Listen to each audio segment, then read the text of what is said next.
शिवसेनेच्या माजी नगरसेवकाच्या फोटोला कार्यकर्त्यांनी काळं फासलंय। रामदास कांबळे आज शिंदेंच्या शिवसेनेत प्रवेश करणार आहेत। ठाकरेंच्या शिवसेनेच्या कार्यकर्त्यांनी या फोटोला काळं फासलंय।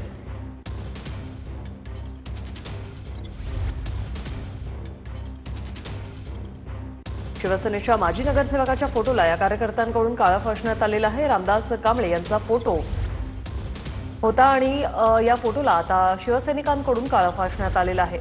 ते आज पक्षप्रवेश करतायत आणि याचाच राग मनात धरून त्यांच्या फोटोला काळं फासला गेलेला आहे। रामदास कांबळे आज शिंदेंच्या शिवसेनेत प्रवेश करणार आहेत। याआधी ते ठाकरेंच्या शिवसेनेत होते, मात्र आता त्यांच्या फोटोला या कार्यकर्त्यांकडून काळं फासण्यात आलेलं आहे।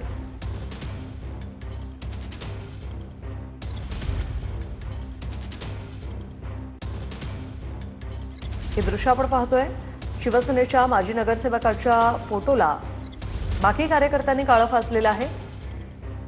रामदास कांबळे यांचा हा फोटो होता। तू बोललास, तू मला शाखा प्रमुखला बोललास, मला विचारलास तू मला किंवा शाखा प्रमुखला बोललास का तू? अरे दुपार तुझा ठरला असेल, माझ्या उपशाखा प्रमुख माझ्या गटप्रमुखला तू विचारणार कोण? मग आम्हाला विचारणार पहिला, मी शाखेत बसतो ना साहेब स्टँड बाय।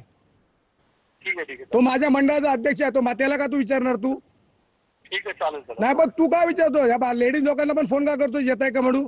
तुझ्यात ताकद आहे तर तू जा ना। लोकांना माझ्या एका पण कार्यकर्त्याला विचारायचं नाही, तू काय विचारतोस? तू ऐका, मी माझून हे करतोय बा। तू कोण आहे रे? तू 4.5 वर्ष झाले तुला पटरीतून आम्ही आणलाय आणि तू आम्हाला सांगतोयस? मला विचारलं, तू सकाळपासून माझ्याशी का नाही बोललास? मला बोलायला पाहिजे होतं ना तू, की बाबा मी जातोय, मला आमच्याकडे तुझ्याकडे अत्याचार झालाय म्हणून। मी उपविभाग प्रमुख आहे ना इथे उभा। तुम्हाला माहित नाही का काय चाललंय म्हणून? बोल ना, मला एका शब्दात तू काय दिलंस काय? मला तू बोललास काय? काय सांगितलंस तू मला? तू माझ्याशी काय बोललास का? तू तुला काय झालं प्रतीक्षा नगर मध्ये? काय बोलतोयस तू? तुम्हाला सगळ्या गोष्टी माहिती काही माहिती नाही मला। मी तुझ्या अजून पण मी सांगत होतो, प्रतीक्षा नगरला मी उभा करणार रामदास कांबळेला, हे लक्षात ठेव। हे माझ्या तोंडात अजून शब्द आहे, ऐकून घे। काय कुठं बोललो